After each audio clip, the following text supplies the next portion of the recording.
pumunta, tumayo, at magsalita sa inyong harapan. Pero noon pa man, alam kong walang madali kapag ikaw ay Marcos. Nanginginig ako at ang aking boses, hindi dahil ako'y natatakot sa inyo, kundi dahil nalulungkot po ako. Ipagpaumanhin ninyo kung sa gitna ng pagsasalita ko, ako'y hihinto, hihinga dahil sa bigat ng aking kalooban. Pero hindi yan ang dapat kong ihingi ng paumanhin. Hindi yan ang kasalanan ko sa bayan na dapat ihingi ko ng tawag.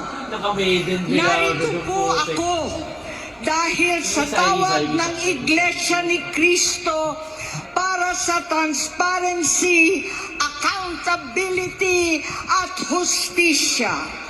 At dahil sa tawag ng sarili kong konsensya, bilang senador, bilang kapatid, bilang Pilipino,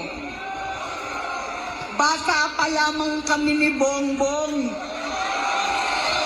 alam na ng buong pamilya ang problema sa kanya.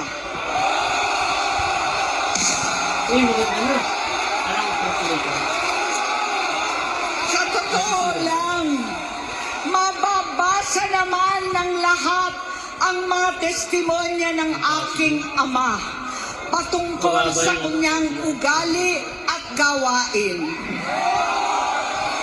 Noon, dahil may tatay pa kami, hindi ko pa siya responsibilidad. Noong tumatanda, ay mas naging nakakabahala. Patid ko na nagdadrag siya.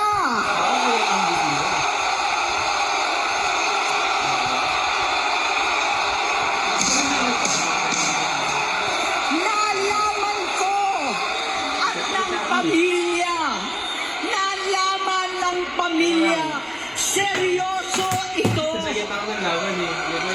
Minsan, kami ng Presidential Guard at Metro Gompa ang naglilinis tuwing nagpa-party po sila.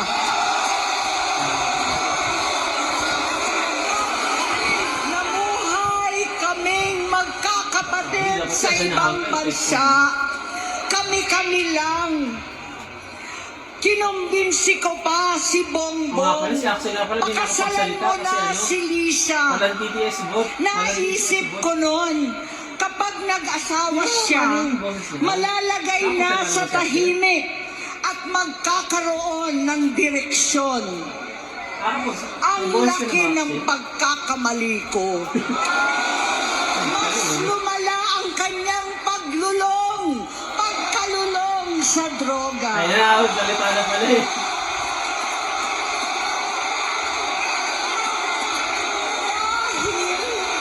Parehas pala silang mag-asawa.